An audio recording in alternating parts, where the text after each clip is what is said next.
Olá, pessoal, tudo bem? Meu nome é Daniele Ximenes, professora de língua portuguesa. Hoje nós trataremos de literatura, falaremos sobre a segunda geração ou a segunda fase do modernismo e focaremos no autor Carlos Drummond de Andrade. Vamos lá? Eu trouxe para vocês esse mapa mental só para a gente sintetizar algumas ideias do que a gente já abordou em aulas anteriores e aí retomar se de repente você não tenha assistido essas aulas. Então, quando a gente fala do modernismo brasileiro, ele é dividido em 3 fases. A primeira fase, que ela tem um caráter mais nacionalista, no sentido de ressignificar. O que é ressignificar, professora? É dar um novo sentido, uma nova denominação do símbolo de nacionalidade, o que é ser nacional, ter uma produção literária que seja pura, que eu tenha uma literatura de fato brasileira, livre das influências aí, europeias, especificamente de Portugal, que é a parte principal, quer dizer, é o país que se liga diretamente ao Brasil, levando em consideração o contexto histórico de colonização, enfim, de descobrimento do Brasil, tá? E aí, nessa primeira fase, a gente traz alguns autores específicos que são importantes, como o Mário de Andrade, né, que tem um trabalho aí bem interessante. E posteriormente a gente tem a segunda fase, que esses autores eles acabam por também desenvolver a sua produção literária dentro de cada uma dessas fases. O que vai diferenciar é que alguns eles vão ter maior reconhecimento ou visibilidade em algum momento. Então, quando a gente fala dessa segunda geração do modernismo, a gente tem já uma fase de maturidade literária, e aí a gente tem alguns autores que são que abordam bem as temáticas dessa fase, tá bom? Vamos lá. Eu tenho aí a maturidade poética, então os meus poemas eles vão assumir uma nova forma. Eu tenho uso predominante de formas livres, quer dizer, eu não preciso mais me ater ou ficar presa a uma linguagem ou uma forma específica. E aí eu tenho a abordagem de temáticas cotidianas, quer dizer, temáticas do dia a dia. Então eu tenho a Cecília Meirelles, que é uma das escritoras que será foco, da minha próxima aula. Vinícius de Moraes também, que é um escritor importantíssimo. E agora o foco da nossa aula, que é o Carlos Drummond de Andrade. Ele é gaúcho, ele trabalha bastante com a metalinguagem. Lá vem ela, metalinguagem. Pessoal, quando a gente fala de metalinguagem, é a língua que explica, quer dizer, a gente explica de uma forma bem sintetizada e bem simples, é a língua que explica a própria língua. Por exemplo, lá no dicionário eu tenho o significado de uma determinada palavra. Então, eu uso a língua portuguesa para trazer o significado de uma palavra da língua portuguesa, tá? Então, o Carlos Drummond de Andrade, ele vai trazer essa questão da metalinguagem, falar do fazer poético, do fazer poema, do fazer poesia, tá? Então, isso aí vai ser bastante específico. E aí eu tenho uma imagem maior do escritor. Ele é poeta, contista e cronista, isso mostra a sua capacidade. Ele é também conhecido como o poeta maior, porque ele tem reconhecimento mundial. E aí eu trouxe essa curiosidade para vocês, que é a nota de 50 cruzados novos aí. Ele aparecia estampado na nota. Então aí já dá para perceber ou verificar a importância do escritor. E ainda ele é o precursor da chamada poesia de 30, por isso que eu trouxe uma aula específica dele. E para falar dele, a gente vai fazer a análise de um poema, e aí vocês vão observar algumas características específicas do autor. Vamos falar agora do estilo literário. Então, os principais temas retratados nas poesias de Drummond são conflito social, quer dizer, divergência de convivência aí, A família e os amigos aparecem nessa temática e principalmente a existência humana ou os conflitos relacionados a essa existência humana. E aí eu tenho uma visão sarcástica do mundo e das pessoas e as lembranças da terra natal também. Eu tenho aí As Rosas do Povo, que aparece aí na tela para vocês. É um livro muito importante do escritor. E aí eu trouxe, com certeza, se você é estudante de escola pública ou um bom estudante que se preze, saberá ou já deve ter ouvido falar nesse poema que muitos julgam como se ele fosse um tanto quanto sem sentido, sem significação. No entanto, quando a gente vai fazer uma análise, a gente percebe que ele tem um significado muito além daquilo que está escrito. Então, o foco é a pedra. O que é uma pedra, né? Uma rocha ali, é uma formação rochosa. E aí eu pego esse significado pedra e atribuo outros significados a partir dele, tá? Então, o que é que você vai observar bastante em literatura? A ressignificação das palavras, dá um novo significado, tá? Então é muito comum que a gente observe o uso conotativo da linguagem, aquele sentido figurado. Vamos lá fazer a leitura. No meio do caminho tinha uma pedra, esse é o título. No meio do caminho tinha uma pedra no meio do caminho, tinha uma pedra. No meio do caminho tinha uma pedra. Nunca me esquecerei desse acontecimento na vida de minhas retinas tão fatigadas. Nunca me esquecerei que no meio do caminho tinha uma pedra. Tinha uma pedra no meio do caminho tinha uma pedra. Então esse é um dos poemas mais conhecidos do escritor. Vamos lá, eu trouxe para vocês, fragmentado, agora, o poema Sete Faces. Esse poema, ele gera margem para diversas análises. A gente vai fazer agora, no decorrer da aula, uma análise desse poema, tá? Então não estranhe se em algum momento a professora der uma viajada na maionese, mas assim, quando nós falamos de literatura, nós falamos quando nós falamos de interpretação do texto literário, ele é bastante subjetivo, quer dizer, eu posso interpretar de uma forma, a pessoa pode interpretar de outra, e tá tudo bem, tá tudo certo, tá? Então é comum que a gente observe várias análises. E aí o título do poema, que é Poema de Sete Faces. Sempre que a gente vai analisar qualquer texto, e principalmente quando se trata de poema, é observar, verificar o título. Então, a gente começa aí com o título, Sete Faces. Então, a gente tem o número 7. E aí, o que é que esse título vai sugerir? Então, o poema ele é composto por 7 estrofes, daí a vinculação para o relacionada ao número 7. Mas tem outros significados aí escondidos, viu? E que aparecerão no decorrer do poema. Então, o que é que o número 7 representa? Quando você joga lá na pesquisa, no site de pesquisa, você descobre que ele representa a totalidade, a perfeição, a consciência, o sagrado, o harmônico. Então, a gente observa alguns adjetivos aí bastante positivos relacionados a esse número, tá? Uma outra questão que há de se analisar, que a soma de 3 mais 4 é igual a 7. Eita, matemática, se tu for ruim em matemática, começa a estudar, viu? Não é 5, viu? É 7. E aí nós falamos agora da representação da junção desses dois números. O número 3, ele pode se referir à Trindade Santa, né?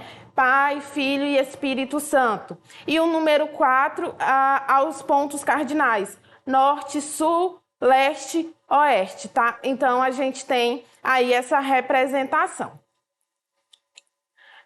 Eu trouxe para vocês aqui um trecho da Bíblia de Gênesis, né? Capítulo 2, versículo 2 ao 3, que aí aparece novamente aí a representação do 7, que diz assim: no 7º dia, Deus já havia concluído a obra que realizara, e nesse dia descansou. Abençoou Deus o 7º dia e o santificou, porque nele descansou de toda a obra que realizara na criação.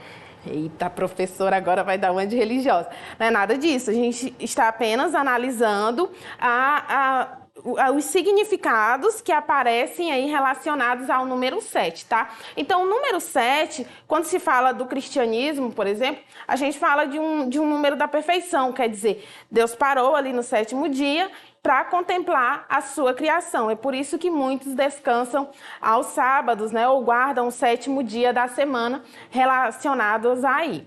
Temos outras simbologias que aparecem em diversas culturas, em diversos países ou religiões, tá? Então é comum que a gente faça essa analogia, essa ligação. E aí vamos ao primeiro verso, a primeira estrofe.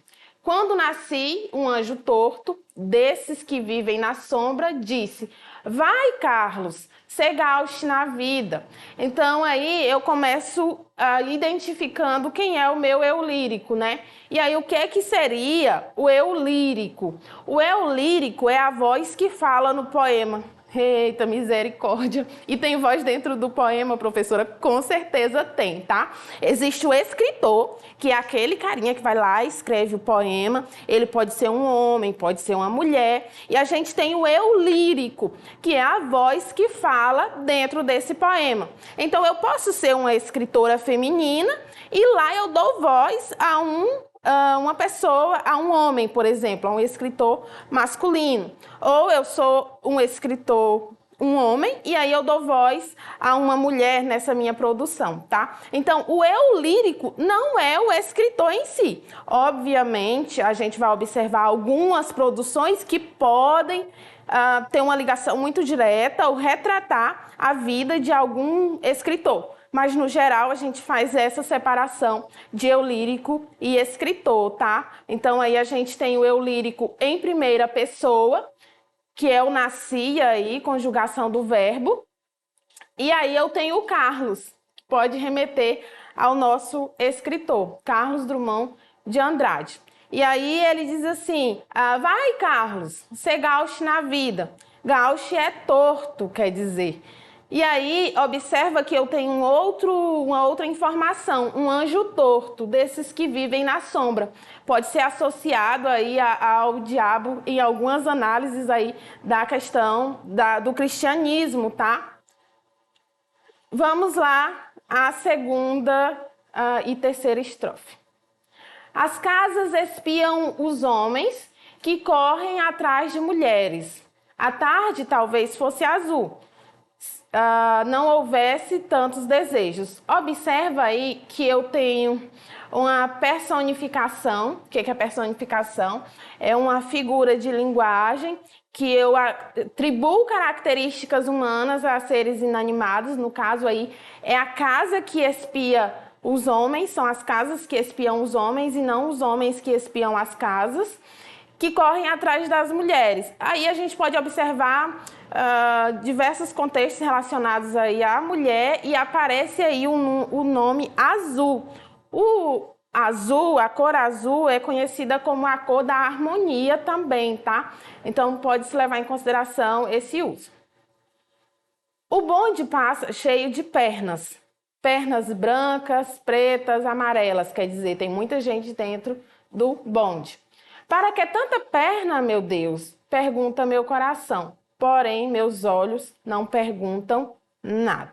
Então, a gente observa nessa estrofe aí um estado de solidão do eu lírico. Ele se apresenta como se ele estivesse observando, contemplando ali, sozinho. O homem atrás do bigode é sério, simples e forte, quase não conversa. Tem poucos raros amigos, o homem atrás dos óculos e do bigode. Observa aqui que alguns críticos literários analisam como se fosse a representação do próprio escritor. E aí eu tenho uma relação de intertextualidade. O que é intertextualidade? Se esqueceu o que é intertextualidade, não vai dar certo, que é muito comum que isso aconteça na literatura. É uma relação entre textos. Diz assim: meu Deus, por que me abandonaste? Se sabias que eu não era Deus, se sabias que eu era fraco, Então, observa aí que eu tenho uma relação com uma passagem bíblica, não é que ele se sente só, se sente abandonado ali em relação à vivência, ao cotidiano. E aí eu tenho a próxima estrofe. Mundo, mundo, vasto mundo, se eu me chamasse Raimundo, seria uma rima, não seria uma solução. Mundo, mundo, vasto mundo, mais vasto é o meu coração. Observa que na literatura, gente, tudo, toda e qualquer palavra, ela é escolhida com um propósito específico, pensada pelo escritor, pelo autor, de forma muito específica e com um objetivo. Então, não sejam inocentes quando vocês caírem aí de cabeça na interpretação, na análise de vocês. E aí não vai ser diferente aqui com a palavra Raimundo, com o nome Raimundo. Olha só o significado que eu extraí aí. Protetor ou sábio indica uma pessoa que tende a isolar-se, pois é muito rigorosa consigo mesma e supervaloriza as atitudes dos outros. Mas, quando se conscientiza da sua própria importância, toma-se capaz de dar apoio e conselhos valiosos a todo mundo. Esse nome ele foi escrito ou escolhido aí no sentido de dizer, poxa, somente para rimar com o mundo, quer dizer, o escritor ele existe, ele vai escrever poemas, poesias, mas ele não vai solucionar os problemas do mundo. Ele é sábio, ele é protetor, mas ele não soluciona os problemas do mundo. Certo, pessoal? Então, essa aí é uma das análises. Agora vamos para o desfecho para compreender do início ao fim a composição do poema. Eu não devia te dizer, mas essa lua, mas esse conhaque botam a gente comovido como o diabo. Então, observa que lá no início eu disse, ó, o anjo torto das sombras. Então, ele começa falando desse anjo torto e finaliza falando desse anjo torto com um objetivo muito específico, como se ele estivesse ali em um estado de embriaguez, tá bom? Agora, a gente vai para uma questão do Enem analisar como é que é isso na prática, tá? Então, tem o texto 1. Poema de 7 faces. Mundo, mundo, vasto mundo. Se eu não me chamasse Raimundo, seria uma rima, não seria uma solução. Mundo, mundo, vasto mundo. Mais vasto é o meu coração. Texto 2. CDA, imitado. Ó vida, triste vida. Se eu me chamasse Aparecida, dava na mesma. Vamos à questão. Orides Fontela intitula seu poema CDA, sigla de Carlos Drummond de Andrade, e entre parênteses indica imitado. Porque, como nos versos de Drummond, então o que ele quer? Ele quer saber por que eu uso esse termo aí, imitado, tá? Vamos lá. Letra A. Ele apresenta o receio de colocar os dramas pessoais no mundo vasto? Não seria essa, não é? Inclusive, ele se apresenta ali. B. Expõe o egocentrismo de sentir o coração maior que o mundo? Não. Aponta a insuficiência da poesia para solucionar os problemas da vida. Então, o que é que ele diz? É tanto que ele conclui lá, inclusive nesse trecho que aparece aí, o Raimundo, que o Raimundo, embora ele seja sábio e protetor, ele não consegue resolver todos os problemas da vida com a poesia, tá? Então, essa seria a nossa resposta assertiva. As demais, elas estão em desacordo, tá bom? Vamos ver. Letra D. Adota um tom melancólico para evidenciar a desesperança com a vida. Bom, eu não discordo do tom melancólico que de fato aparece, não nesse trecho, mas em outros, né, que eu já tratei aqui na análise. Mas observa, às vezes a gente conhecer a obra como um todo faz com que a gente chegue a uma conclusão que não está presente dentro da questão, tá? E letra E. Invoca a tristeza da vida para potencializar a ineficácia da rima. Então, pessoal, concluindo aqui, o que é que a gente fala?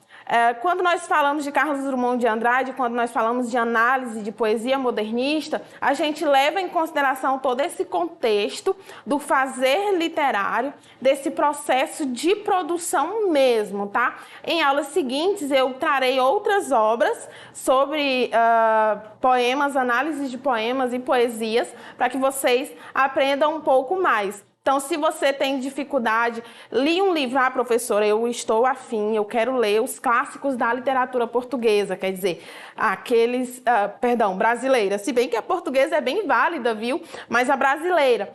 Então, o que eu faço? Eu faço a leitura desse livro e, de repente, eu busco ali, em alguns canais no YouTube, na internet, a análise e a interpretação.